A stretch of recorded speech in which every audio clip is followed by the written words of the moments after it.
Obese Amish girl sold as punishment for getting pregnant. But the rancher had shocking plans. A young Amish girl is dragged before her people, shamed for her secret pregnancy. The church bell tolls, her father's voice thunders, and in front of the whole congregation, he sells her off like cattle. But when a weary rancher lays down a silver dollar, the story takes a turn no one expects. He doesn't buy her to disgrace her. He buys her to save her. On his lonely ranch, she finds warmth where she expected cruelty, and a boy, half Apache, who watches her with suspicious eyes. Yet whispers spread fast. The town calls her fallen. The banker circles like a vulture. And her own father swears he will tear her child away. Then comes the rancher's secret, a plan so shocking it could cost them everything, or give them the family they never thought possible. Will this outcast girl find redemption in the arms of a stranger? Or will the frontier's cruel judgment destroy them all before the child takes its first breath? Comment below and tell me where in the world you're joining from. And if this story made you pause for a moment, hit that subscribe button for more. The meeting house stood stark against the darkening Colorado sky, its weathered boards holding back the chill October wind of 1878. Inside, oil lanterns cast dancing shadows across the faces of the gathered congregation, their flames reflecting in the window glass like watchful eyes. Catherine Yoder, Kath to those who knew her, stood before the wooden benches, her broad shoulders hunched beneath her simple black dress. Sweat trickled down her back despite the evening cold. Her hands, rough from years of kitchen work and quilting, twisted the fabric of her apron until the seams strained. Bishop Stoltzfus's voice cut through the heavy silence. The evidence of sin cannot be hidden.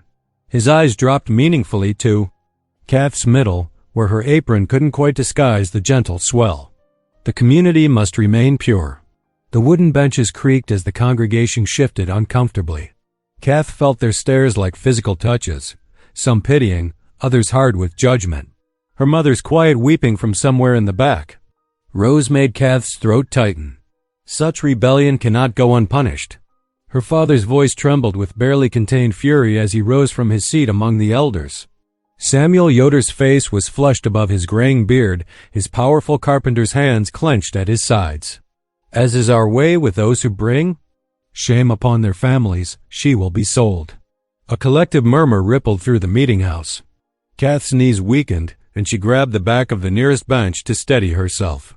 Sold like a troublesome cow or an unruly horse. The word echoed in her head, drowning out the rustling of dresses and the scraping of boots on the plank floor. The creak of the meeting house door drew all eyes. A tall figure filled the doorway, bringing with him the scent of horse and leather. The lantern light caught the silver threading through his dark hair and the trail dust on his long coat. "Evening, folks." The stranger's voice was deep and quiet, but it carried to every corner of the room. "Hope I'm not interrupting." Was passing by, saw the lights. "Thought I might warm myself a spell before heading home." Bishop Stoltzfus cleared his throat. "You've come at a significant moment, Englisher. This is a private church matter." Kath's father stepped forward, his eyes suddenly calculating as he studied the stranger. "You're Jedediah Boone, ain't you? The rancher from up Cedar Creek Way?" The stranger, Jedediah, nodded slowly. "That's right." His gaze swept the room, taking in the scene, before settling on Kath. There was something in those eyes that made her breath catch.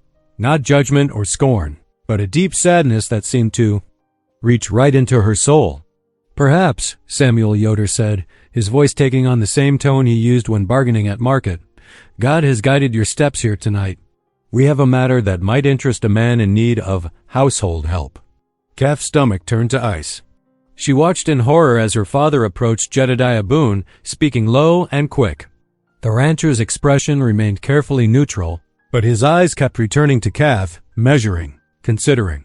After what seemed like hours but couldn't have been more than minutes, Jedediah reached into his coat pocket. The silver dollar caught the lamplight as it passed from his hand to Samuel Yoder's palm.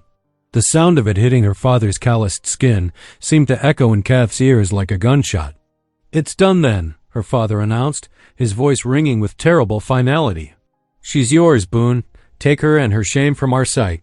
Kath stood frozen as the congregation began to file out, their faces turned away from her as if her sin might be catching. Her mother's sob was quickly muffled, probably by her father's stern hand. Soon only Jedediah remained, standing patient and silent by the door. "Best get moving," he said quietly. "It's a fair piece to the ranch, and there's weather coming." Kath forced her legs to move, each step feeling like she was wading through deep water. Outside, a wagon waited, its team of horses stamping restlessly in the gathering dark. The wind had picked up, cutting through her wool dress like knives, carrying the promise of snow. She climbed into the wagon without assistance, unwilling to accept help from this stranger who had bought her like cattle.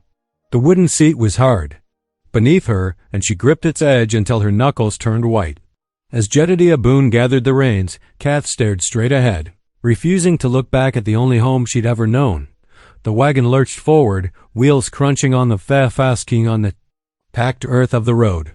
Wind whipped across the open fields, carrying the last wheat stalks rustling whispers. Kath set her jaw against the tears that threatened to fall. Whatever cruelty awaited her at Cedar Creek, she would face it with the strength her mother had always said ran deep in her bones. Stars were beginning to prick through the darkness overhead as they left the settlement behind. Kath felt each turn of the wheels taking her further from everything familiar, every bounce and sway of the wagon carrying her toward an uncertain future with this quiet stranger, who now owned her with the purchase of a single silver dollar. The steady clop of hooves and creak of leather filled the silence between them. Kath kept her eyes fixed on the darkening horizon, where the last strip of sunset painted the sky the color of a healing bruise. She tried not to think about the child growing beneath her heart, or what this man might do when he discovered just how far along she was. Instead, she focused on the cold wind numbing her cheeks, using it to freeze the fear that threatened to overwhelm her. Jedediah Boone kept his attention on the road ahead, giving her the privacy of her grief.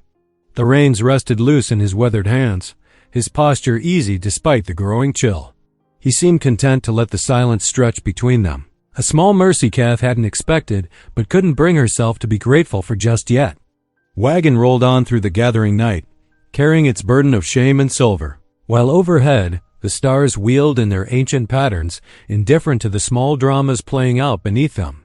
Kath huddled deeper into herself, steeling her heart against whatever tomorrow might bring. The wagon wheels creaked steadily over the rutted trail as darkness crept across the Colorado plains. Kath huddled deeper into herself, her shoulders tense with each bump and jostle. The silver dollar that had purchased her seemed to hang in the air between them, heavy as a millstone. Miles passed in silence before Jedediah Boone cleared his throat. "Miss Yoder," he said, his voice gentle as summer rain, "I reckon you're expecting the worst of me right now." Kath kept her eyes fixed on her hands, twisted tight in her lap. She wouldn't give him the satisfaction of seeing her fear. "Thing is," he continued, "I didn't buy you to treat you like property. That ain't my way."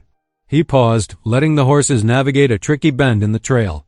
"I saw what was happening in that meeting house. Couldn't stand by and watch them cast you out with winter coming on." The unexpected words made Kath's head and up. She studied his profile in the gathering dusk, the lines around his eyes, the silver threading through his dark hair at the temples. There was no mockery in his expression, but she'd learned the hard way that men's words couldn't always be trusted. "Why should I believe you?" The question came out sharper than she'd intended, brittle with doubt. Jedediah didn't seem offended. "You shouldn't, not yet. Trust is earned, not bought, not with all the silver dollars in Colorado territory." He adjusted the reins in his weathered hands. "But I give you my word as a God-fearing man, you'll have a safe place under my roof, for as long as you choose to stay." The horses' hooves clop-clopped steadily as Kath turned his words over in her mind. The wind carried the sweet scent of creek water, and Jedediah guided the wagon toward the sound of running water. "We'll water the horses here," he said, bringing the team to a halt beside a clear stream that gurgled over smooth stones. "You're welcome to stretch your legs a spell." Kath climbed down stiffly, keeping her distance as Jedediah tended to the horses. The creek caught the last light of day, spinning it into liquid gold. Her throat felt suddenly parched, but she hesitated to approach the water while Jedediah was near. As if reading her thoughts, he stepped back, giving her space. Then he did something that made her breath catch. He removed his hat, bowed his head, and murmured a quiet prayer of thanks before kneeling to drink from the creek. The simple act of devotion struck her like a physical blow. This was not the behavior of a man who had bought a woman for wicked purposes. She watched as he replaced his hat, wondering if perhaps God had answered her desperate prayers in an unexpected way. When they resumed their journey, the silence felt different, less threatening, though Kath remained cautious. The last traces of sunset had faded when lights appeared ahead, glowing warm and steady against the darkening sky. "Home," Jedediah said simply, guiding the wagon toward a sturdy ranch house. The windows spilled lamplight onto a well-swept porch, and smoke curled from the stone chimney. It looked solid, welcoming, so different from what Kath had feared. As they drew closer, movement caught her eye, a small face peering out one of the windows, there and gone like a shadow. The wagon hadn't fully stopped before the front door creaked open a crack. "Daniel," Jedediah called softly, "come help with the horses, son." A boy of about 10 emerged hesitantly onto the porch. Even in the dim light, Kath could see his heritage. Written in his features, the high cheekbones and straight black hair speaking of his Apache mother. He watched her with dark, wary eyes as she climbed down from the wagon. "Daniel, this here is Miss Catherine Yoder," Jedediah said, his tone careful and gentle. "She be staying with us for a while." The boy didn't respond, but his gaze flickered. Between his father and Kath, questions clear in his expression. He helped unhitch the horses with practiced movements. Though he kept his distance from their visitor. Inside, the ranch house was plain but well kept. A pot of something savory simmered on the cook stove, and a lamp burned steady on the kitchen table. But Kath felt the emptiness of the place, the absence of a woman's touch in the sparse curtains and bare walls. This was a home that had known loss. Jedediah moved efficiently around the kitchen, dishing up bowls of bean soup and cutting thick slices of bread. They sat around the table, an awkward triangle of strangers. The only sounds were the clink of spoons and the tick of a clock on the mantel. "She's staying?" Daniel's voice cut through the silence, sharp with uncertainty. Jedediah met his son's eyes steadily. "God willing, yes." His tone was firm but kind. "Miss Yoder needs a safe place, same as you and me." Daniel studied his bowl intently, but Kath saw his shoulders relax slightly at his father's words. She wondered what storms this odd little family had weathered before her arrival. After the dishes were cleared, Jedediah showed her to a small room off the main hallway. A straw mattress covered with clean quilts occupied one corner, and a wooden chest stood against the wall. "It ain't much," he said, "but it's yours for as long as you need it. There's a lock on the door. Use it if it helps you rest easier." The consideration in that simple statement brought unexpected tears to Kath's eyes. She blinked them back quickly, managing a quiet thank you as Jedediah withdrew. Later, lying on the mattress in her borrowed room, Kath listened to the unfamiliar creaks and settling sounds of the ranch house. The straw rustled beneath her as she turned onto her side, one hand resting protectively over the slight swell of her belly. For the first time since the elders had discovered her condition, she felt something close to safe. The lock remained unturned on her door, a small act of trust in this strange new world she found herself in. Outside, a coyote called lonely. Across the prairie, and somewhere in the house, a floorboard creaked under careful feet. But here, in this plain room with its clean quilts and solid walls, Kath finally let herself release the breath she'd been holding since that terrible moment in the meeting house. She was still uncertain about what tomorrow might bring. But now in this moment, it was enough to simply rest. The child within her stirred, as if sensing its mother's cautious peace, and Kath drifted toward sleep with a prayer of thanks on her lips. Dawn crept across the Colorado plains, painting tinting the frost-covered ground in shades of silver and gold. The first rooster's crow split the morning silence, followed by another, then another, until the whole barnyard seemed alive with their urgent announcements of daybreak. Kath startled awake, momentarily confused by the unfamiliar ceiling above. Her bed. The events of yesterday crashed back into her memory, the meeting house, her father's rage, the silver dollar that had changed her fate. She pressed a hand to her belly, drawing comfort from the subtle roundness there, before pushing back her quilts and reaching for her dress. Outside her window, she could already hear movement, the soft thud of boots on wooden floors, the creak of the back door, the distant lowing of cattle. Ranch life started early, she realized. If she was to earn her keep here, she would need to prove herself useful. Kath stepped into the kitchen just as Jedediah was pulling on his coat. He nodded. To her, his expression neutral but not unkind. "Morning chores need doing, if you're of a mind to help." "Yes, sir," she replied quickly, reaching for her shawl. "I can work." Daniel appeared in the doorway, already bundled against the morning chill.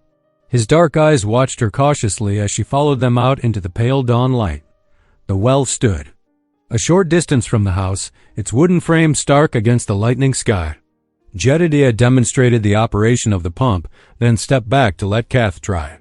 The handle was stiff with frost, and it took all her strength to work it up and down. Water finally gurgled forth, splashing into the waiting bucket. When she tried to lift the filled bucket, her arms trembled with the effort. Water sloshed over the rim, soaking the hem of her dress. She caught Daniel watching her, his expression a mixture of doubt and something else. Perhaps remembrance of others who had tried and failed at these same tasks. But Kath set her jaw and tried again. The second bucket was no lighter than the first, but she managed to lift it with only minimal spillage. Her arms ached and her back protested, but she followed Jedediah to the horse trough without complaint.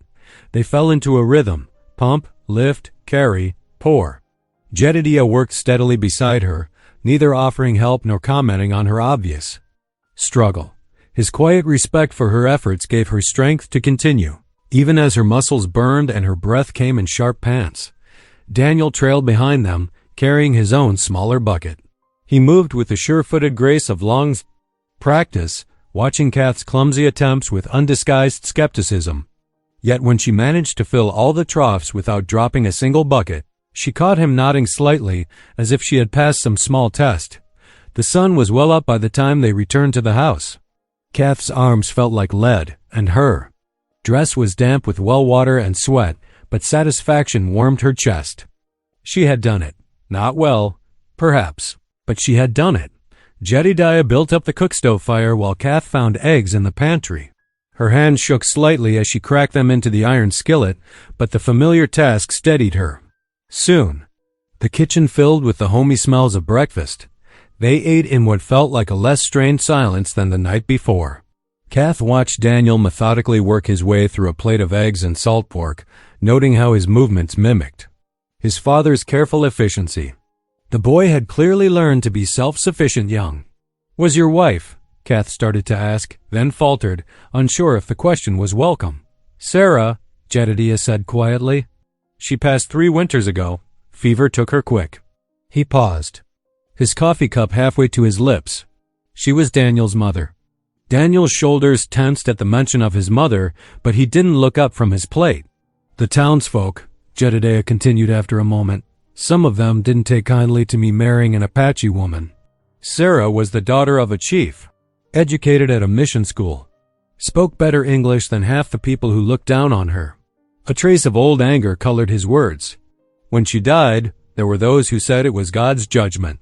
Those same people don't let their children play with Daniel now." Kath looked at the boy with new understanding. No wonder he was wary of strangers. He had learned the hard way that some people's hearts could be as hard and unforgiving as the winter frost outside. The day passed in a blur of new tasks.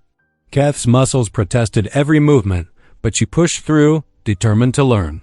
She gathered eggs, helped feed the livestock, and watched carefully as Jedediah showed her how to work the pump without straining her back quite so much. When evening came, she was bone-weary but oddly content.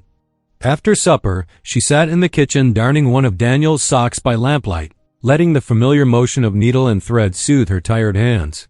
A floorboard creaked behind her, and she turned to find Daniel hovering in the doorway. His face was half hidden in shadow, but she could see the worry etched there. "Are you," he began, then stopped, shifting from foot to foot. "Are you going to leave like the others?" The question caught her off guard. "Others?" "The women Pa hired to help. They always leave." His voice dropped to a whisper. "They say they can't stay in a house with someone like me." Kath's heart clenched at the pain in those words. Without thinking, she reached out and caught his hand. "Daniel, look at me." She waited until his dark eyes met hers. "I'm not going anywhere. I promise." The certainty in her voice surprised her, but she knew it was true. This strange household of wounded souls had offered her shelter when her own people cast her out. Whatever came next, she would not abandon them as others had done. Daniel studied her face for a long moment, as if searching for any sign of deception. Then he squeezed her hand once, quickly, before disappearing back into the shadows of the hallway. Later, unable to sleep, Kath stood at her window, watching moonlight silver the prairie grass.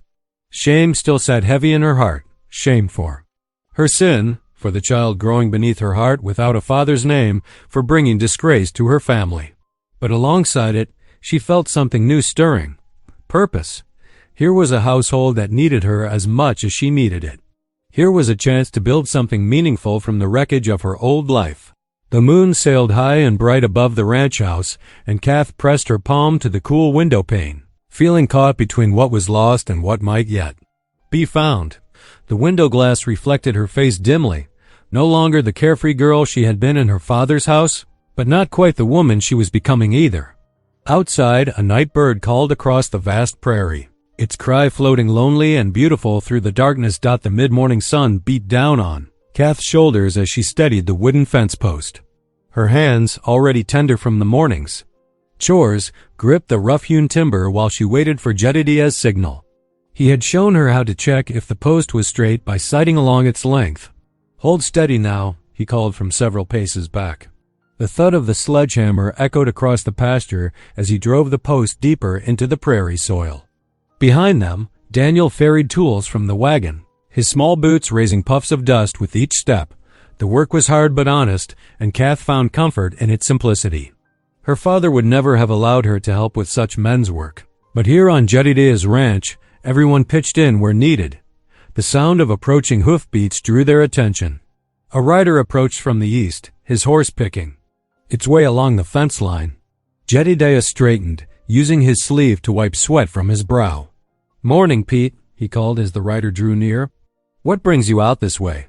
Pete Harrison was a weathered man with gray threading his beard. He reined his horse to a stop, looking uncomfortable. "Morning, Jed. Just passing through, checking my own fences." His eyes flickered to Kath, then quickly away. "Thought you might want to know what's being said in town." Kath's stomach tightened. She busied herself with the fence tools, but kept her ears sharp. "That so?" Jedediah's voice remained neutral. "And what's got folks' tongues wagging this time?" Pete shifted in his saddle. "Well, words got round about you taking in that Amish girl. Some are saying," he glanced at Kath again, lowering his voice, "saying you've brought a fallen woman into your home. Mere your boy and all." The words struck Kath like physical blows. She bent her head, shame burning hot on her cheeks. "That? All?" Jedediah's tone was cold as winter iron. "Then let me tell you what you can say when you ride back to town. You tell them Jedediah Boone's business is his own, and any man who wants to discuss it further can come talk to me direct." Pete nodded hastily. "Meant no offense, Jed. Just thought you should know." He touched his hat brim and turned his horse, eager to be away from the tension crackling in the air. They watched him ride off. When the dust had settled, Jedediah turned to Kath. "Pay it no mind," he said quietly. "Town folks will always find something to gossip about." They worked until sunset, mending the fence line yard by yard. By the time they finished, Kath's hands were raw and her back ached, but she felt cleansed somehow by the honest labor. The evening settled soft around them. As they sat down to a simple supper of beans, cornbread, and dried apple pie that Kath had managed to bake. The lamplight cast warm shadows across the worn tablecloth while cicadas sang outside. Jedediah cleared his throat. "There's something I've been meaning to discuss with you, Kath." She looked up from her plate, anxiety fluttering in her chest. "When I bought your contract," he continued carefully, "it wasn't just to keep you from being cast out. I had a larger purpose in mind." He paused, seeming to choose his words with care. "I mean to adopt your child when it comes. Raise it proper, alongside Daniel. Give it my name and make it my heir, same as him." The fork slipped from Kath's fingers, clattering against her plate. "What? The child would want for nothing," Jedediah went on. "Would be raised with love and guidance, know its letters and numbers, learn to work the land." His eyes were earnest in the lamplight. "I've thought it through careful like." Kath stared at him, struggling to comprehend such unexpected generosity. But why would you do such a thing? Because it's right, he said simply. Because every child deserves a chance, same as Daniel got. Daniel looked between them, his dark eyes serious. Would that make them my brother or sister? That it would. Son, suspicion warred with hope in Kath's heart. Such kindness seemed too good to be true. Yet Jedediah's steady gaze held no hint of deception. Before she could respond, heavy pounding rattled the front door. Jedediah rose quickly, motioning for Kath and Daniel to stay seated. "Who's there?" he called, one hand on the door latch. "Open up, I've come for my daughter." Kath's blood ran cold at her father's voice. She instinctively drew back, bumping against the wall. Daniel moved closer to her, his small shoulder pressing against her arm in silent support. Jedediah opened the door but planted himself firmly in the doorway. Kath's father loomed on the porch, his broad frame blocking the starlight. The smell of horses and night air swept in. "Evening," Jedediah said calmly. "It's late for calling." "Stand aside," her father growled. "I've come to take Catherine home, where she belongs." "She's safe under my roof," Jedediah replied, "and I won't have you disturbing her at this hour." Her father's face darkened with fury. "You've no right to keep her. She's my blood." "You sold that right for a silver dollar." Jedediah's voice was steel wrapped in velvet. "The contract's legal and binding." "The devil take your contract." Her father tried to push past, but Jedediah didn't budge. "Catherine, come out here this instant." Kath trembled but stayed where she was, Daniel's warm presence anchoring her. "Mr. Yoder," Jedediah said quietly, "I suggest you leave now while we can still part peaceful-like. Kath's welcome here as long as she chooses to stay." Her father's hands clenched into fists. For a moment, Kath feared he might strike Jedediah, but something in the rancher's steady gaze made him hesitate. "This isn't finished," he snarled at last. "I'll be back, and next time I'll bring the sheriff." "You do what you feel you must," Jedediah replied. "Good evening to you." They listened to her father's heavy footsteps crossing the porch, followed by the creak of saddle leather and receding hoofbeats. Only when the sounds had faded completely did Jedediah close and bar the door. He turned to Kath, his face gentle. "You're free to choose, you know that? If you want to go with him, I won't stop you." Kath looked around the kitchen, at the warm lamplight, the half-eaten supper, Daniel's worried face, Jedediah's quiet strength. For the first time, she realized, with startling clarity, that she wanted to stay. This place, with its hard work and simple kindness, had become more home to her in a few days than her father's house had been in years. She slipped from her chair and knelt by her bed, clasping her hands as she had been taught since childhood. But instead of the formal prayers of her youth, she whispered words that came straight from her heart. "Lord," she breathed, "give me strength to stand firm, to build something new from what's broken, and thank you for leading me here." The quiet kitchen wrapped around her like a warm blanket, and she felt Daniel's small hand slip into hers as she prayed. Outside, the prairie wind whispered through the grass, carrying away the last echoes of her father's angry words. The winter wind howled across the Colorado plains, rattling the shutters of Jedediah's ranch house. Frost etched delicate patterns on the window panes, and the morning air bit sharp as Kath wrapped her shawl tighter and headed toward the chicken coop with Daniel. "We need to check for eggs before they freeze," she explained, watching her breath cloud in the cold air. The boy nodded, following close behind her through the crunching snowdot inside the coop.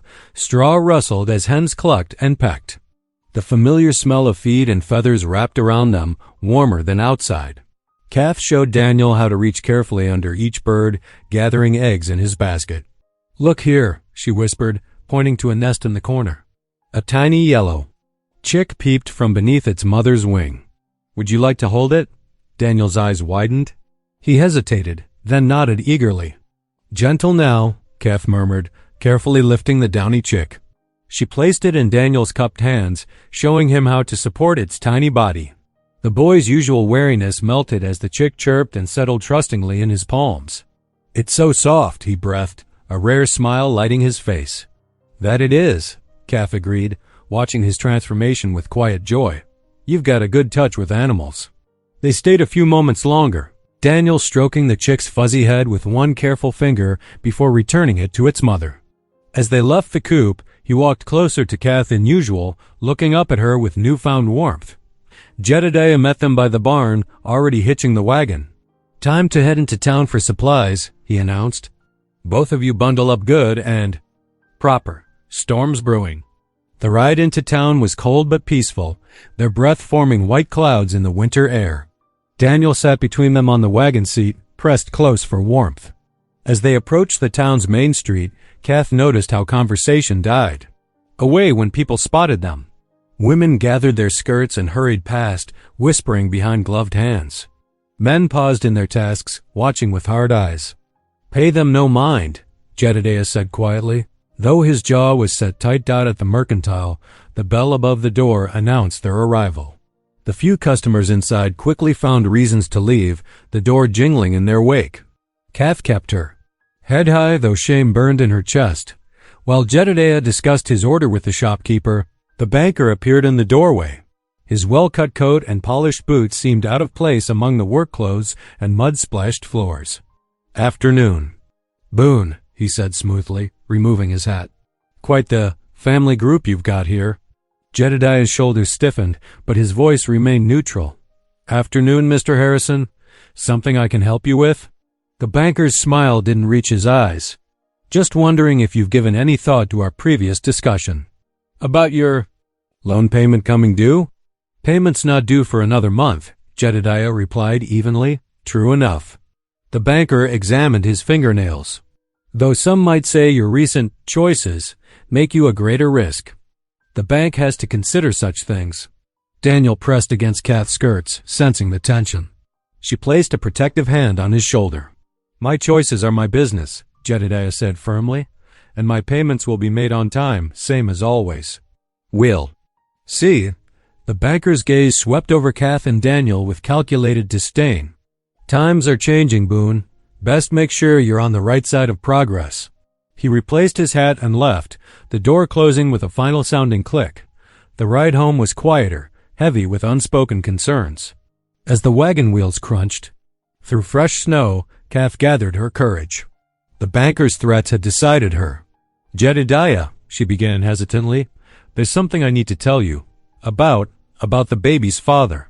He glanced at her, but didn't press, letting her find her own words. "He was a railroad surveyor," she continued, her voice barely above a whisper. "He came through our settlement last summer, sweet-talked me with promises of marriage and a fine house in Denver." She swallowed hard. "But before he left, I overheard him talking with his partners. They were looking at maps, planning where the new railway line would run." Jedediah's hands tightened on the reins. "Go on." "They mentioned cutting through grazing land south of town." "Your grazing land?" Kath pulled a folded paper from her pocket. "I took this from his bag before he left. Thought maybe someday it might matter." Jedediah took the surveyor's map with steady hands, though his face had grown grave. This could explain the banker's sudden interest in foreclosure. Railroad money's behind it, I'd wager. They reached the ranch as dusk was falling. After settling the horses and sharing a simple supper, Jedediah spread the map out on the kitchen table. Lamplight cast long shadows as he studied the careful lines and notations. "See here," he pointed to a marked route. "They're planning to cut right through the heart of my best grazing land. Drive down property values so they can buy cheap, then sell at a profit once the railway's built." Kath leaned closer, shoulder nearly touching his as she examined the map. Her heart beat faster, not just from their proximity, but from the realization that she had given him something valuable, something that might help save his ranch. "What can we do?" she asked softly. Jedediah's weathered face was thoughtful in the lamplight. "This map proves they're planning to take advantage. Might be enough to interest the territorial judge, especially with other ranchers facing the same threat." "Then my shame might serve some purpose after all," Kath murmured. "No shame in being deceived by a silver tongue," Jedediah replied firmly, "but plenty of honor in using that knowledge to protect what's right." As they bent together over the map, plotting strategy against the banker's schemes, Kath felt something shift inside her heart. She was no longer just a burden Jedediah had taken in out of charity. She was part of this fight now, helping defend the land that had become her sanctuary. Daniel appeared beside them, his small face serious as he studied the map. Are the bad men trying to take our ranch? Not if we can help it, son, Jedediah answered, including both of them in his steady gaze. Not if we stand together. Outside, the winter wind continued to blow, but inside the warm kitchen, Kath felt stronger than she had in months. She might have arrived here in shame and fear, but now she had found something worth fighting for, a home, a family, and a chance to make things right. Dawn broke crisp and clear over the Colorado plains. Frost glittered on fence posts as Jedediah hitched the horses to the wagon. Kath wrapped cornbread and beans in clean cloth, tucking them carefully into a basket for their journey. Daniel darted around the yard, gathering forgotten items, a spare blanket, matches, his father's extra coat. 2 days to reach the county seat, Jedediah explained, helping Kath onto the wagon seat. Roads are rough this time of year. The wagon creaked as they set out, wheels leaving twin tracks in the morning frost. Daniel settled between them, clutching his worn copy of Robinson Crusoe. As they passed beyond familiar fences, Kath found herself gazing in wonder at the vastness spreading before them. Rolling plains stretched toward distant mountains, their peaks sharp against the pale winter sky.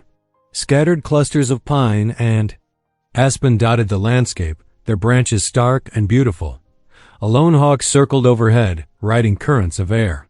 Never seen country like this, Kath breathed. In the settlement, we rarely traveled far. Takes some getting used to, Jedediah agreed, his eyes scanning the horizon. All this open space makes a body feel small. But free, Daniel added quietly, looking up from his book. They stopped at midday to rest the horses and eat. Kath spread a blanket in a patch of winter sunlight, sharing out bread and dried apple slices. The creek beside them gurgled softly over rocks, ice forming at its edges. What's that mountain called? Kath asked, pointing to a particularly majestic peak. Pike's Peak, Jedediah answered. Named for Zebulon Pike, who tried climbing it back in 1806. Failed that first time, winter caught him unprepared. Daniel's eyes widened. Like in my book, when Robinson Crusoe had to survive alone. Something like that, Jedediah smiled. Though Pike had companions with him. Still, it shows the importance of respecting this country. Nature demands proper preparation.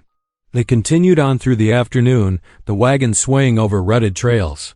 Kath noticed how Jedediah chose their path carefully, avoiding the worst spots. His hands were steady on the reins, competent and sure. As dusk approached, they made camp beside a sheltered bend in the creek. Jedediah showed Daniel how to gather dry kindling while Kath prepared their supper. Soon, the smell of warming beans mingled with wood smoke. They ate by firelight, the flames casting dancing shadows. Stars emerged overhead, brilliant in the clear mountain air. After the dishes were cleaned, Daniel looked hopefully at Kath. Would you sing something? He asked shyly. Like they do in church? Kath hesitated, then nodded. She began. Softly, her voice carrying gentle and true across their camp. Amazing grace. How sweet the sound that saved a wretch like me. The familiar hymn filled the night air. Daniel leaned against his father, eyes closing. Jedediah's weather-worn face softened as he listened. When Kath finished, silence held for a moment, broken only by the creek's quiet murmur. That was right pretty, Jedediah said quietly. Been a while since we had music around our fire. They slept wrapped in blankets, the horses ground-tied nearby. Kath lay awake for a time, watching stars wheel overhead and feeling strangely peaceful. Morning brought them to the county seat, a collection of sturdy buildings dominated by the courthouse's brick facade. People moved busily along wooden sidewalks, many pausing to stare as Jedediah helped Kath and Daniel down from the wagon. Inside the courthouse, their boots echoed on polished floors. The clerk's expression soured when he saw them approach, a weathered rancher, a heavy-set young woman clearly with child, and a dark-skinned boy. But Jedediah stood straight, speaking with quiet authority. Need to file water rights paperwork, he said, placing documents on the desk. And record some property boundaries. The clerk's lip curled. Quite the family you've brought, Boone. My family's business is my own, Jedediah replied evenly. The paperwork's what matters here. They waited while the clerk examined each document, his quill scratching as he made entries in massive ledgers. Kath stood proud beside Jedediah, though her heart pounded. Daniel pressed against her skirts, watching everything with wary eyes. Finally, the clerk finished, stamping the last page with obvious reluctance. "Everything's in order," he admitted, "though some folks might question your choices." "Some folks usually do," Jedediah answered, gathering the papers. "Much obliged for your time." The return journey felt lighter somehow, despite the clerk's disdain. They'd secured legal protection for the ranch's water and grazing rights. Kath found herself smiling as they traveled, sharing stories with Daniel about her childhood or listening to Jedediah explain landmarks they passed out as afternoon. Faded toward evening, Daniel grew tired. His head nodded against Kath's shoulder, his book forgotten in his lap. She adjusted her shawl to cover him better, catching Jedediah's approving glance. Darkness had fallen by the time they reached the ranch, stars pricking through the velvet sky. Lamplight glowed welcome from their cabin windows. Inside, Jedediah built up the fire while Kath settled Daniel in his chair with a cup of warm milk. Taking up her mending basket, Kath began working on a torn sleeve of Daniel's shirt. The fire crackled softly, its warmth spreading through the room. Daniel's eyes grew heavy as he watched her neat stitches. "Tell us another story?" he mumbled sleepily. Kath smiled, her needle flashing in the firelight. "Once there was a brave boy who lived on the prairie," she began. "He had a father who loved him very much, and together they made their home under the wide Colorado sky." Daniel drifted off to her gentle words, his face peaceful. Jedediah sat nearby, reading through their newly filed papers, but Kath caught him listening too. In that moment, by the hearth's warm glow, she felt the truth of what they'd become, not just three lonely souls thrown together, but a real family, bound by choice and trust and love. Dark clouds gathered on the horizon, rolling in from the mountains like a great wall of slate. Kath stood at the cabin window, watching the sky darken. The wind picked up, rattling the shutters, and sending leaves skittering across the yard. "Storm's coming," Jedediah announced, stepping in from checking the livestock. "Might be stuck here a few days by the look of those clouds." Daniel helped his father bring in extra firewood stacking it neatly by the hearth while Kath took inventory of their supplies. She'd learned to be thorough these past weeks, counting every jar of preserved vegetables and checking their flour stores carefully. The storm hit that evening with full force. Snow drove sideways past the windows, and wind howled through every crack in the cabin walls. Kath kept the fire well fed, moving between kitchen and hearth with quiet determination. She'd sewn heavy quilts during the autumn months, and now they hung over windows and doors, helping keep the warmth in. "Never seen anyone take to ranch life so quick," Jedediah commented, watching her knead bread dough the next morning. "Most folks would have given up by now." Kath's cheeks warmed at the praise. "Had to learn fast in the settlement. Though this is different, better somehow." The storm raged for 3 days.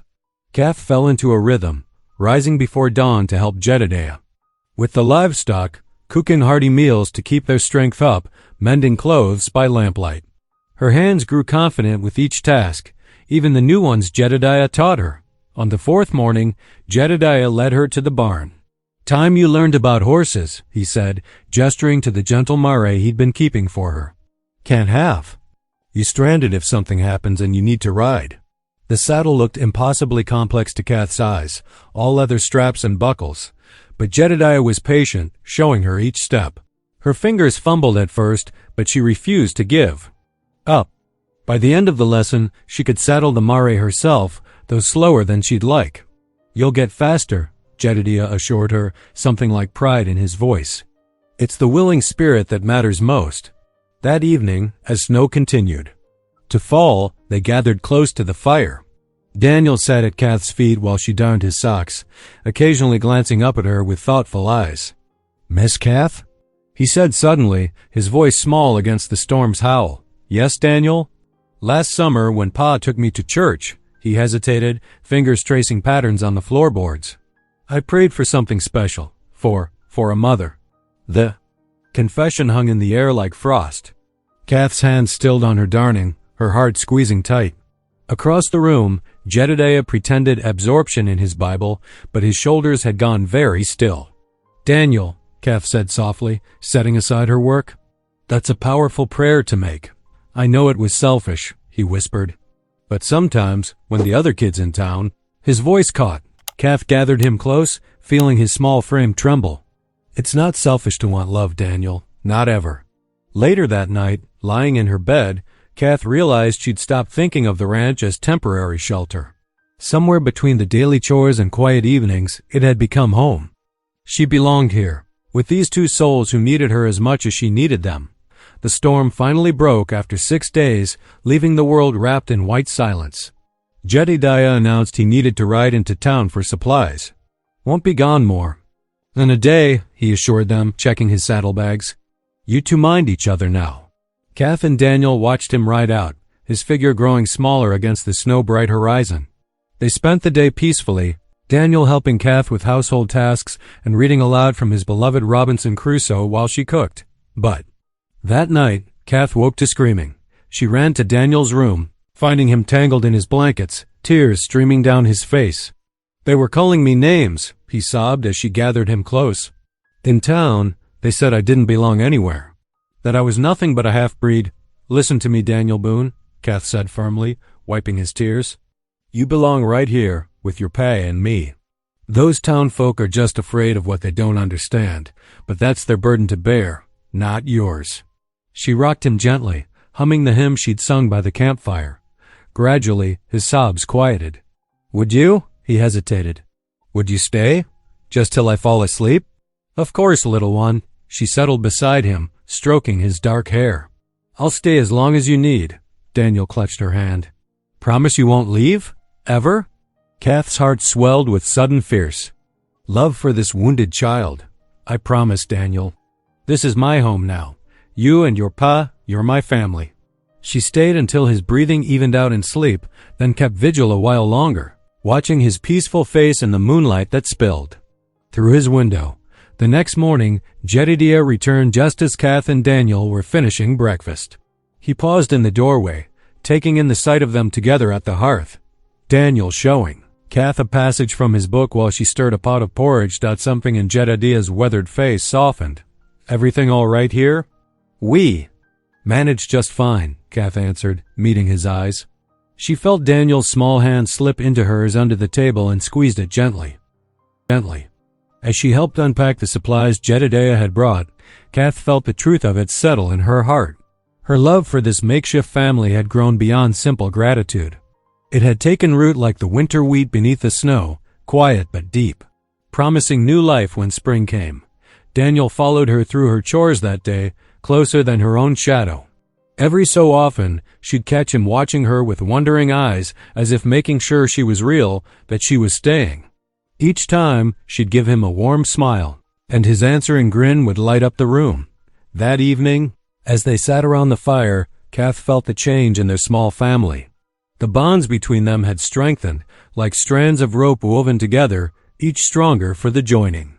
She wasn't just a woman they'd taken in anymore. She was Daniel's mother in all the ways that mattered, and her heart was full with the knowing of it.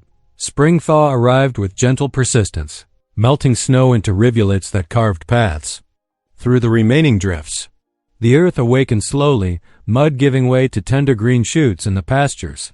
Sunday morning dawned clear and mild, perfect for their planned supper with the circuit preacher. Kath spent the morning preparing, her movements confident now in the familiar kitchen. The smell of fresh bread filled the cabin while a pot of stew simmered on the stove. Daniel helped set the table with her best dishes, simple pottery, but clean and well cared for. Riders coming, Jedediah called from the porch. Minutes later, hoofbeats announced the arrival of Reverend Matthews, his gray mare kicking up spring mud.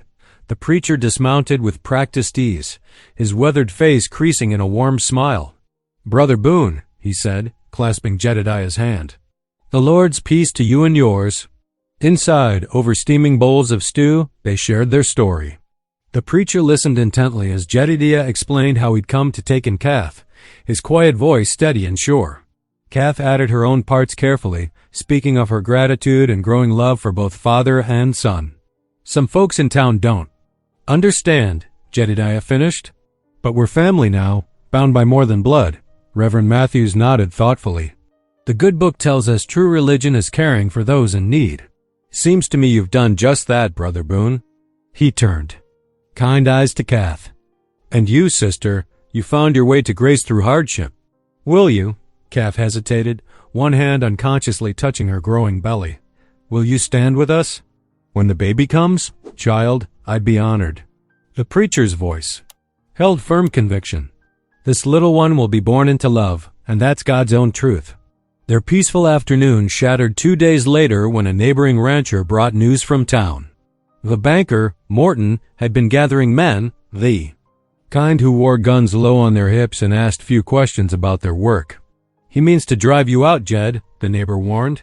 Says you're unfit to hold property, spreading dangerous ideas about mixing with Indians and taking in fallen women. That night, after Daniel was asleep, Jedediah and Kath knelt together.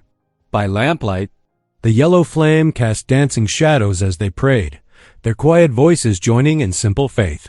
Lord, Jedediah whispered, we choose to trust you over fear.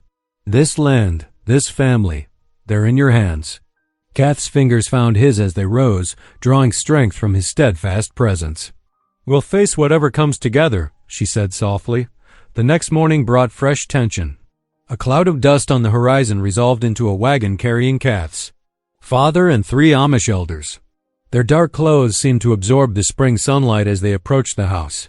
Jedediah met them on the porch, his stance protective but not aggressive.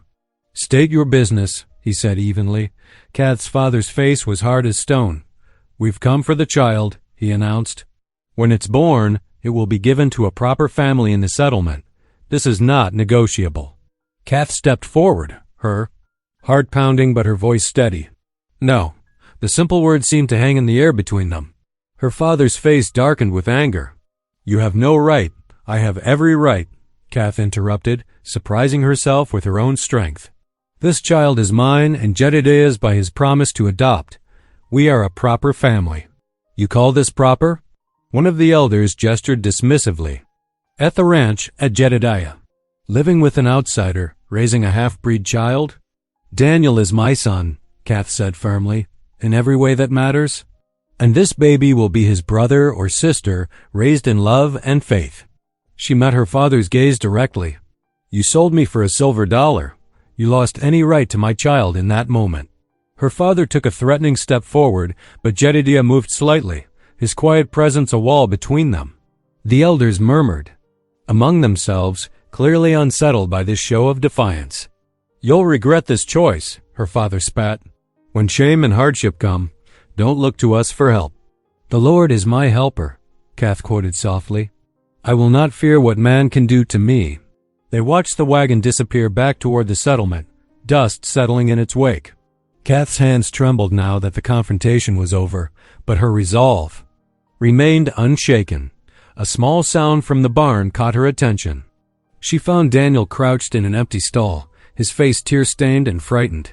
They want to take the baby away, he whispered, like they tried to take me when Mama died. Will they take everything from us? Kath sank down beside him in the straw, gathering him close. No, Daniel. Family isn't about bloodlines or what other people say is proper. It's about love and choice and standing together. She smoothed his dark hair. Your pa chose to keep you because he loves you. He chose to take me in because he has a good heart. And I choose both of you every day. Even with the banker trying to take our land?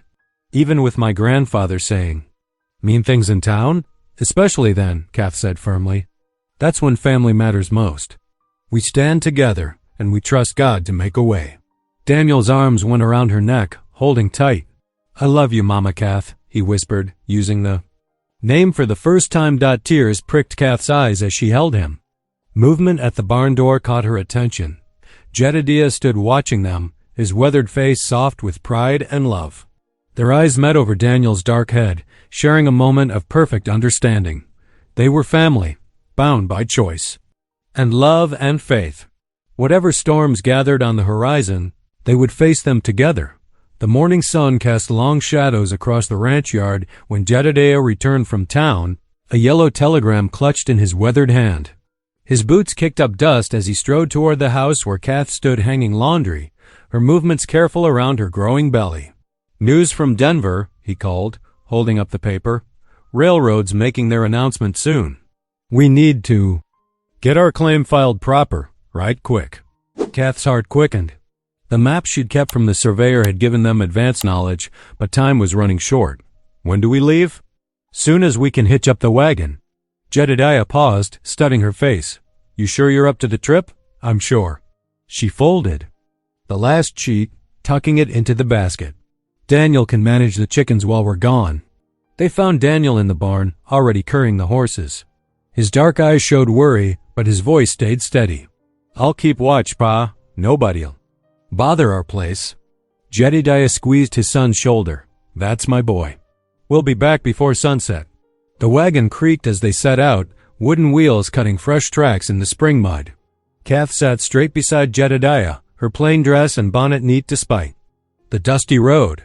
The morning air held a hint of warmth, promising a fair day for travel. As they approached town, Kath noticed how Jedediah's jaw tightened. The street grew quiet when they rolled past the general store, curious faces peering through windows. Outside the saloon, a group of men stopped their conversation to stare. Look who's come to town, one called out, loud enough to carry. The Indian lover and his fallen woman. Jedediah's hand stayed steady on the reins, but Kath saw the muscle jump in his cheek. She lifted her chin, refusing to show shame. To her surprise, not everyone turned away. Old Mrs. Peterson, sweeping her porch, gave them a quiet nod. The blacksmith touched his hat respectfully as they passed. They drew up before the courthouse, its white-painted boards stark against the spring sky. Jedediah helped Kath down, his touch gentle but proper. Inside, the clerk's desk stood empty. Mr. Harrison? Jedediah called out. Got some business needs tending. The clerk emerged from a back room, his thin face pinched with distaste. Mr. Boone, what brings you to my office? Need to file these land claim papers. Jedediah spread out their documents, including the carefully prepared water rights forms. Everything's in order. Harrison made a show of examining each page, his lips pursed. Seems irregular, a man in your situation, filing additional claims. Nothing irregular about it. Jedediah's voice stayed level. Got all the proper signatures, paid all the proper fees. And what about proper moral character? Harrison's eyes slid to Kath. Some might question, some might do better tending their own business. Jedediah cut him off, steel entering his tone. Now, are you going to record these papers, or do I need to speak with the judge? The clerk's face reddened, but he reached for his heavy ledger. Your filing fee? Jedediah counted out coins while Harrison scratched in his book, each stroke of his pen sharp with disapproval. Finally, he pressed the official seal onto their documents. There, he thrust the papers at them. Though I expect there'll be challenges, let them come. Jedediah gathered the documents carefully. Law is still law, Mr. Harrison, even for folks you don't approve of. Outside, Kath drew a shaky breath. That was harder than I expected. You did fine. Jedediah helped her back into the wagon. Held your head high just like you should. They left town behind, the wagon swaying gently as they followed the familiar road home. Spring birds called from the new-leaf trees, and the air smelled of warm earth and growing things. Kath found herself relaxing as the distance grew between them and the town's judging eyes. Jedediah? She spoke softly, not wanting to break. The peaceful moment. I never properly thanked you. He glanced at her, eyebrows raised. For what? For seeing worth in me when everyone else saw shame. For giving me and my baby a chance at a real home. Jedediah was quiet for a long moment, considering his words. Way I see it, worth isn't something other folks can give or take away. It's God-given, built right into every soul. Sometimes we just need reminding of that truth. Tears pricked Kath's eyes. Still, you didn't have to take such risks for us. Your reputation, your ranch. Some things matter more than reputation. His voice grew gentle, like doing right by those who need help, like building a family on love instead of judgment. The sun was setting when they pulled into the ranch yard, painting the sky in streaks of gold and rose. Daniel ran out to meet them, his face bright with relief. Everything go all right? He asked, helping Kath down from the wagon. Did they record the papers? They surely did. Jedediah showed him the seal. You're home secure now, son. Nobody can take it from us. Daniel's face grew serious. Can we pray about it as a family? Kath's heart swelled at the simple request. They gathered in the front room, kneeling together beside Jedediah's old leather chair. The last sunlight streamed through the window, touching each bowed head with gold. "Dear Lord," Daniel began, his young voice clear and trusting, "thank you for bringing Mama Kath to us. Thank you for keeping our home safe. Thank you for second chances," Jedediah added softly, "for showing us your mercy through each other." Kath's own prayer rose from deep within. "Thank you for this family, Lord, for teaching me what home really means." As they rose from their knees, Kath felt something settle in her heart, a certainty she'd never known before. This was where she belonged. Not in the rigid confines of the settlement, but here, with these two who had chosen her, who saw her true worth. The evening wrapped around them like a gentle blanket as they moved through familiar routines, feeding livestock, preparing supper, checking doors. When darkness fell, they sat together by lamplight, Daniel reading haltingly from Jedediah's Bible while Kath mended and Jedediah cleaned his tack. Later, as she prepared for bed, Kath paused at her window. The prairie stretched vast and dark beyond the lamplit yard, holding both promise and threat. But for the first time, she felt no fear of what tomorrow might bring. Here, within these walls, she had found her true home. Here, she was loved. Here, she belonged. "Thank you," she whispered to the star-filled sky. "For the first time in my life, I'm truly home." The spring sun climbed higher each day, warming the land and Kath's growing burden. Her steps grew heavier as she made her way between the house and chicken coop, one hand pressed against her lower back. The morning chores that once challenged her now left her breathless. She paused to rest against the rough wood of the coop, watching as Jedediah crossed the yard with 2 heavy water buckets. Without comment, he'd begun taking on more of her tasks, his quiet way of showing care. He never mentioned her slowing pace or need for extra rest, just shouldered the work as naturally as breathing. "You ought to sit a spell," he called over, setting down the buckets. "Daniel and I can manage." "I'm not made of glass," Kath protested, but gratitude warmed her voice. She gathered the eggs carefully in her apron, counting each one. Daniel appeared. From the barn, his dark hair tousled from cleaning stalls. "Pa says we're to help more," he announced seriously, "on account of the baby." The boy's earnest concern brought a smile to Kath's face. These past months had transformed his wariness into devoted attention. He shadowed her throughout the day, ready to fetch or carry at a moment's notice. Later that morning, Tom Fletcher rode up to the fence line, his weathered face grave. Jedediah walked out to meet him, while Kath watched from the porch, sensing trouble in the set of both men's shoulders. "Thought you should know," Tom's voice carried on the breeze.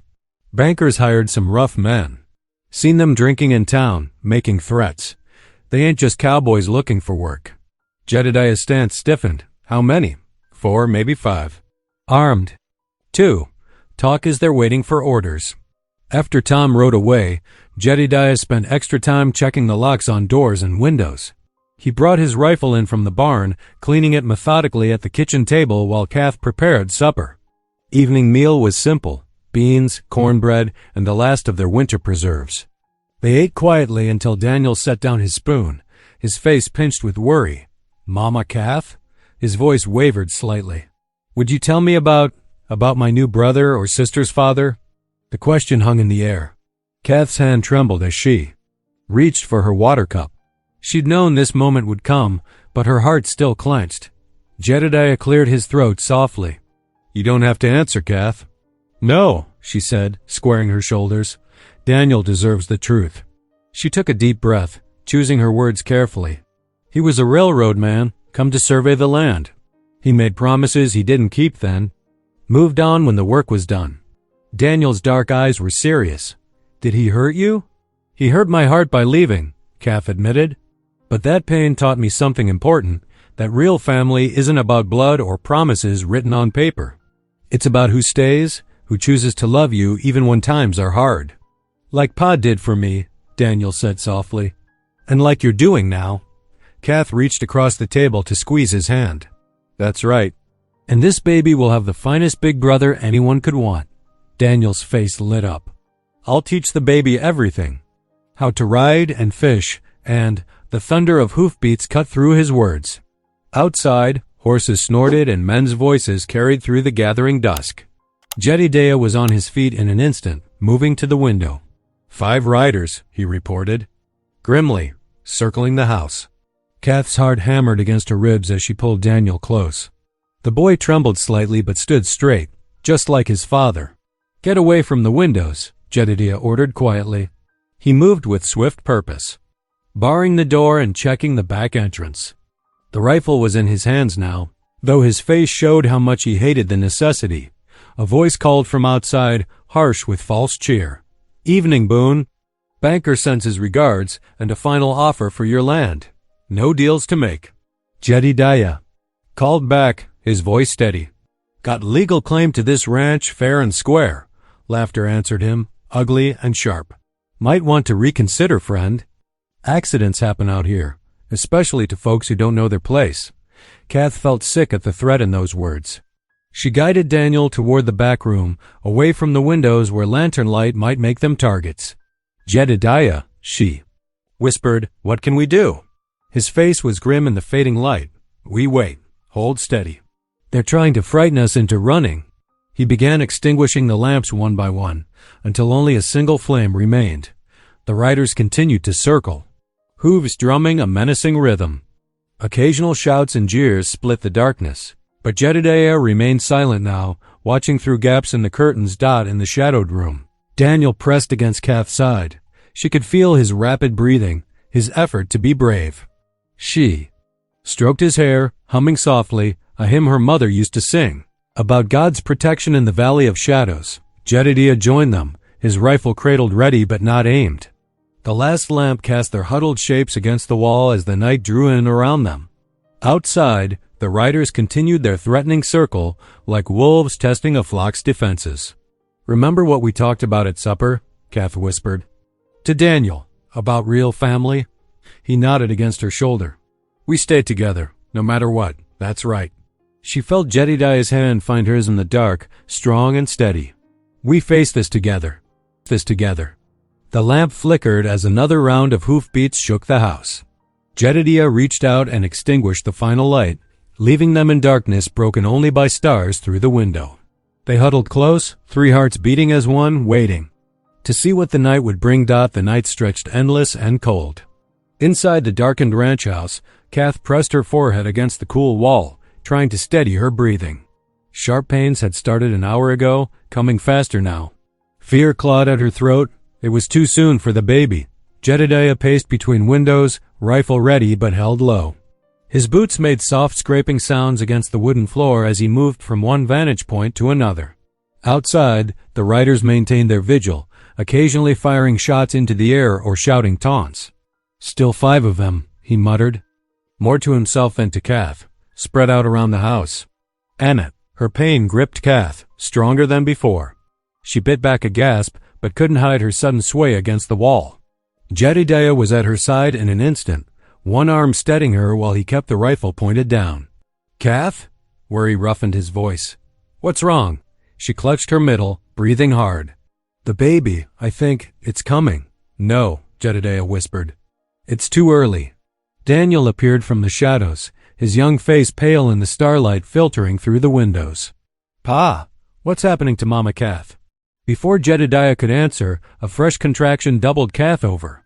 This time she couldn't hold back her cry of pain. The sound carried into the night, and the riders outside fell momentarily silent. Get her to the bedroom, Jedediah ordered Daniel, his voice tight with concern. He helped Kath take a few stumbling steps before another contraction. Hit. Well now, a mocking voice called from outside. Sounds like trouble in there, Boone. Maybe you ought to reconsider that offer. Jedediah's jaw clenched. He guided Kath to the bedroom, torn between staying with her and watching the windows. Daniel hovered anxiously, his small hands twisted in his shirt. Pa? The boy's voice quavered. What do we do? Jedediah ran a hand through his hair, conflict evident in every line of his face. Another shot cracked outside, followed by jeering laughter. He checked the windows again, then returned to Kath's side as she groaned. Daniel, he said finally, get the extra blankets from the trunk, and water. We need clean water. The boy darted away, eager to help. Jedediah knelt beside the bed where Kath lay curled around her pain. Her face was sheened with sweat, her breathing ragged. "Lord above," he prayed softly, "give us strength. Show us the way through this valley." Daniel returned with blankets and a bucket of fresh water. His hands shook as he set them down, then he grabbed Jedediah's calloused fingers and held tight. "Our Father," the boy began whispering, "who art in heaven." Kath's next cry was sharper, more urgent. Jedediah pressed a cool cloth to her forehead while Daniel continued his prayer, the words tumbling faster as his fear grew. Hours crept by. The riders maintained their threatening circle, but their taunts grew fewer as Kath's labor progressed. Her cries seemed to unsettle them. Several times, hoofbeats approached the house only to retreat again. Near dawn, when the sky began to lighten, Jedediah heard new riders approaching. He gripped his rifle tighter, moving to the window. But instead of more threats, he heard a familiar voice. "Brother Boone." "Are you holding firm?" "Preacher?" Jedediah called back cautiously. "Not just me," the circuit preacher answered. "Brought some friends who reckon you deserve a fair hearing." Through the gray morning light, Jedediah could make out a dozen mounted figures behind the preacher. He recognized Tom Fletcher, the Cooper brothers, and several other neighboring ranchers. Men who had nodded to him in town, who had seen his quiet decency over the years. The bankers' hired guns shifted uneasily, suddenly outnumbered. Their leader spat into the dust. "This ain't your business," he growled at the newcomers. "Reckon you're wrong there," Tom Fletcher's weathered voice carried clearly. When armed men threaten decent folk, it becomes everybody's business. Inside, Kath's labor intensified. Her cries grew stronger, more desperate. Jedediah's heart twisted. He needed to be with her. But he couldn't leave the window yet. Couldn't be sure the danger had passed. The preacher dismounted, his Bible in one hand. "I hear a woman in distress," he called out to the hired guns.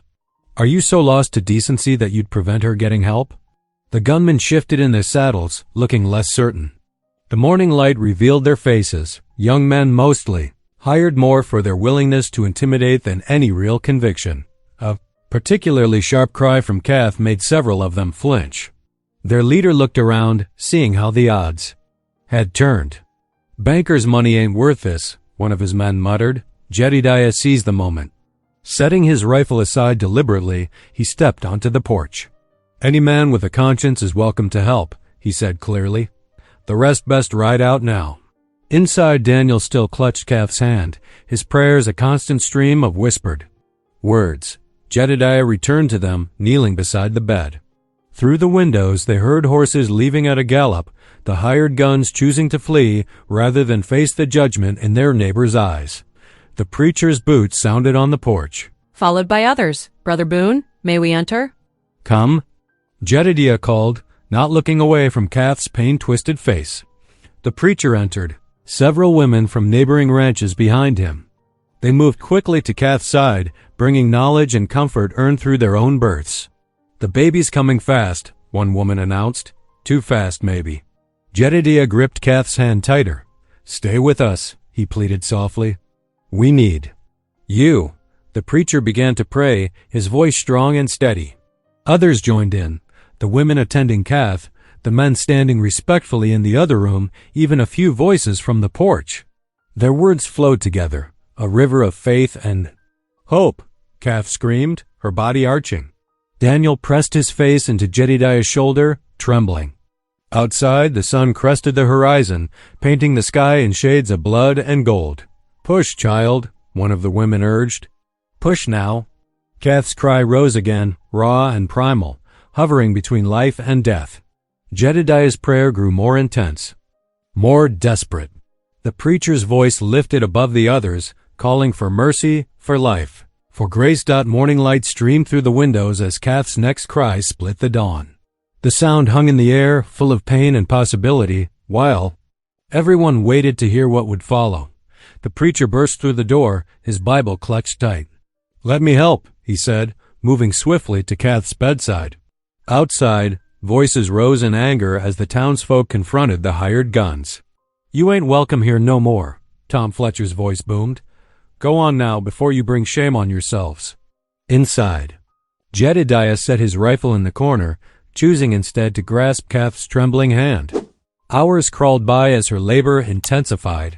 The women worked tirelessly, wiping her brow, murmuring encouragement. Finally, a new sound pierced the dawn, a baby's first sharp cry. Relief washed over the room, but it was short-lived. Kath slumped back, her face ghost-white, blood soaking the sheets beneath her. "No, dear Lord, please." Jedediah's voice broke as he clutched her limp hand. "Don't take her from us, please." Outside, Daniel's small figure appeared on the porch. "Please leave us be," he called to the remaining gunman, his voice quavering. "My mama's sick." The baby's continued wailing seemed to reach something in the hired men's hearts. One by one, they turned their horses, riding away without a word. In the bedroom, Kath's eyes fluttered closed.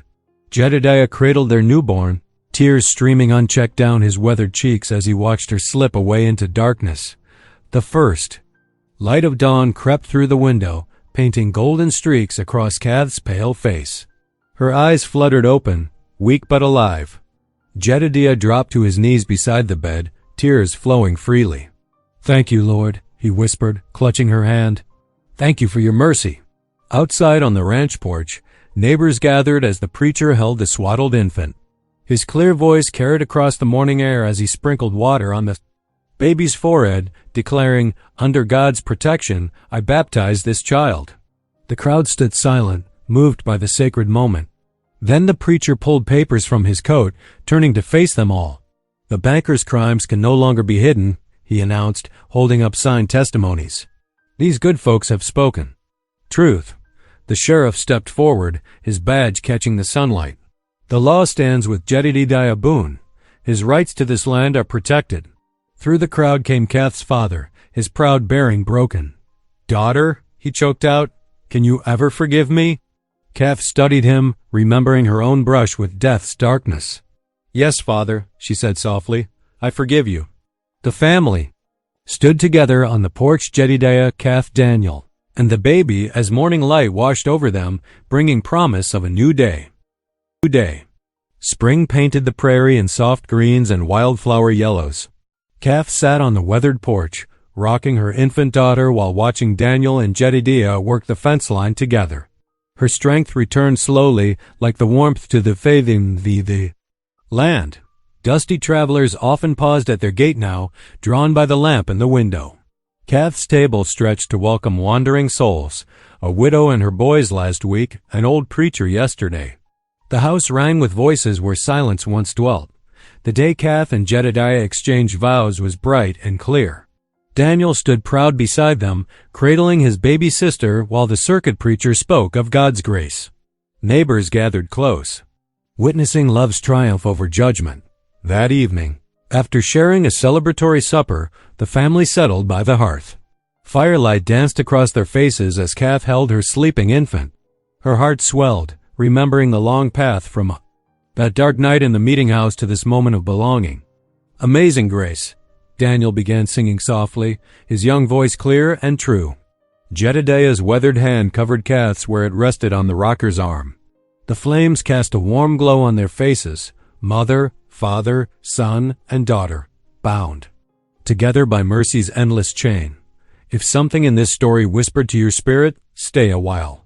Subscribe and come back tomorrow. The next story may be the one you didn't know you needed.